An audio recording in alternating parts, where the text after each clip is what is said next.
6:52. Me gusta que después de la interesantísima conversación que hemos tenido con Rodrigo Agudo en materia productiva tan interesante como es la carne, la leche, sus derivados, el trabajo en el campo, la visualización del presente y del futuro, conversemos ahora vía telefónica con Luis Lauriño, investigador del Instituto de Investigaciones Económicas y Sociales de la UCAP y miembro del equipo que trabajó en el desarrollo de un estudio sobre emprendedores, sobre emprendimientos en Venezuela. Un estudio de la UCAP y también del IESA. Luis, gracias por atendernos. Buenos días. Buenos días, Eduardo. ¿Cómo te va? Buenos días para ti y para tu audiencia y bueno, gracias por la invitación. Mira, entiendo que hay varias conclusiones, como todo estudio, pero que además resultan muy interesantes. 3 millones de venezolanos son emprendedores, 90% de los emprendedores lo hace por necesidad y la gran mayoría de sus negocios tiene poco impacto en la economía. Bueno, yo creo que hay que llover sobre mojado en esto, por muy elemental que resulte mi pregunta, pero al sol de hoy, ¿qué significa un emprendedor en Venezuela y si tiene alguna manera de ser clasificado, no? Sí, bueno, sí, lastimosamente, pues las cifras que tú acabas de dar, de ofrecer, pues bueno, son parte de los hallazgos de este estudio, no es nada distinto a lo que ha venido sucediendo, a pesar de que tenemos un gap de 11 años desde la última vez que se pudo hacer el estudio en el año 2011. Es un emprendimiento básicamente, bueno, motivado por la necesidad.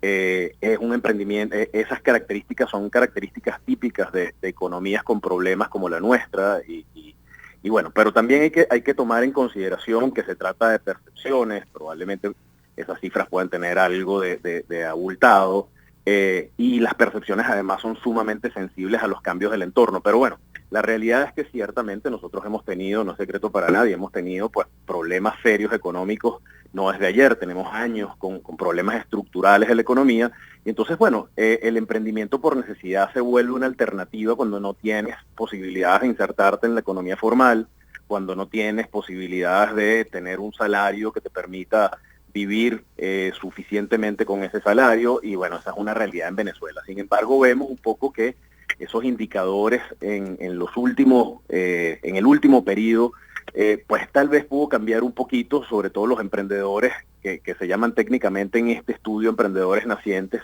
han bajado un poquito de proporción y esa baja tiene que ver un poco con, bueno, la generación, aunque sea muy tenue, pero la generación de oportunidades formales, de empleo formal, y la baja, aunque sea también tenue, de ese empleo encubierto que bueno, que se ha venido mostrando en nuestra realidad y particularmente lo ha venido mostrando pues la encuesta de condiciones de vida sobre la cual soportamos pues toda la información que complementa este estudio en materia tanto socioeconómica como sociodemográfica, ¿no?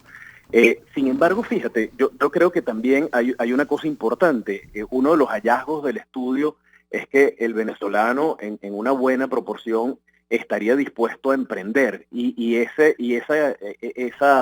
digamos, esas ganas de hacer cosas comienzan a decir también, aunque sea por allí, muy de manera encubierta, lo que sea, pero comienzan también a darnos visos de algún tipo de cambio. Luis Pedro España, digamos, en el análisis contextual que acompañó a este estudio, decía, mira, estamos en una suerte de proceso como si fuera un parto, ¿no? Y todo parto es doloroso. Y un poco se refería al tamaño del Estado. El tamaño del Estado, bueno, por razones que no vienen al caso, pero que conocemos, se ha reducido y va a seguir siendo por mucho tiempo un Estado pequeño. ¿Y eso qué supone? Eso supone pues que ahora tenemos en la sociedad civil, tenemos una responsabilidad y particularmente el empresario privado, el capital privado, tiene una responsabilidad que anteriormente no tenía. Y yo creo que ya comienza el venezolano, aunque sea de una manera muy incipiente, pero ya comienza a entender bueno, que las responsabilidades de cambiar este país y hacer este país y esta economía más productiva también dependen en alguna medida de nosotros mismos, ¿no? Esa mentalidad rentista en donde, bueno, yo sencillamente había nacido en un país petrolero y entonces, bueno, por ende yo era merecedor de una cuota de esa riqueza, pues comienza a cambiar, aunque sea de la manera más, digamos, dramática, de la manera más dolorosa. El venezolano entonces, bueno, se empodera de su situación. Bueno, y entonces, aunque sea para complementar el salario formal que yo pueda tener, bueno, el venezolano comienza a hacer cosas, ¿no? Una de las características de este estudio es que, bueno, esos venezolanos que están emprendiendo, un grueso de ellos, trabajan a tiempo parcial en sus emprendimientos, es decir, también trabajan a tiempo parcial en el sector formal de la economía y particularmente en el sector público, ¿no? Y otra característica interesante y que además va en contrasentido de los hallazgos típicos de el emprendimiento por necesidad en Latinoamérica que le caracteriza, es el perfil de ese emprendedor. El emprendedor venezolano, que emprende por necesidad, es un emprendedor con una calificación educativa entre media y alta, y decía que eso va en contrasentido de los hallazgos de los estudios en Latinoamérica, porque por lo general el emprendimiento por necesidad está asociado con unas bajas calificaciones del personal, con unas capacidades muy bajas para agregar valor y por ende para poder, digamos, pasar del emprendimiento de este tipo que tiene poca duración, que no es sostenible, etcétera, a un emprendimiento ya que técnicamente se llama dinámico, que es ese, digamos, que agrega valor a la economía, que capta mano de obra, que te permite crecer, y ese sí es el emprendimiento sano, ¿no? El emprendimiento más deseable. Entonces, el que buscan todos. Sí, el que buscan todas las economías y el que promueven todas las economías. Si tú te das cuenta, por ejemplo, ahora que está tristemente por razones que no son las mejores, pero que está ahí en la palestra el tema de Silicon Valley, bueno, ahí hay un emprendimiento, se caracteriza, sobre todo esa parte de California, se caracteriza por tener un emprendimiento muy poderoso, muy potente. De hecho, la economía de ese estado, los Estados Unidos, es una de las economías importantes del mundo, ¿no?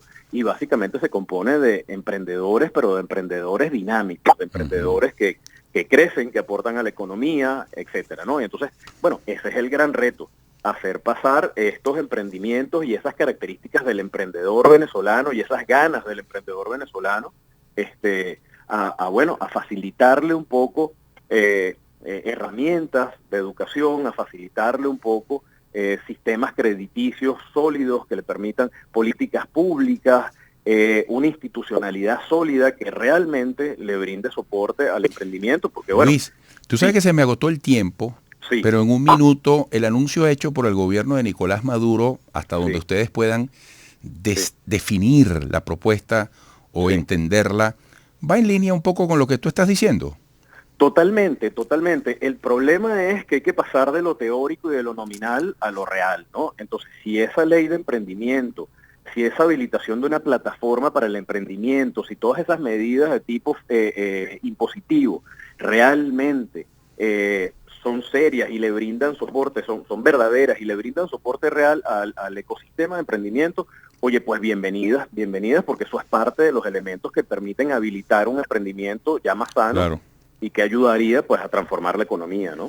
Mira, Luis, discúlpame porque me ocurre en esta conversación contigo lo que también viví anteriormente con Rodrigo Agudo. Los temas son tan profundos, tan interesantes que el tiempo resulta insuficiente, pero espero que pronto incluso nos puedas visitar. Fíjate que coincides con la visión de Rodrigo Agudo cuando hablan de esa Venezuela rentista, de esa Venezuela petrolera, que decía Rodrigo Agudo, ya no vuelve, entonces hay que prestar atención, bueno, en el turismo, en la agroindustria y en esto que tú estás describiendo. Absolutamente de acuerdo. Sí. Bueno, Luis, un gran abrazo, qué bueno, Eduardo, qué bueno que la UCAP y el IESA le presten atención y se comprometan con este sector como tú lo estás describiendo, qué bueno. Y le seguiremos prestando. Qué bueno. Un abrazo. Gracias por la invitación. Un abrazo, Eduardo. Igualmente. Luis Lauriño, investigador del Instituto de Investigaciones Económicas y Sociales de la UCAP y miembro del equipo que trabajó en el desarrollo del estudio. Pausa.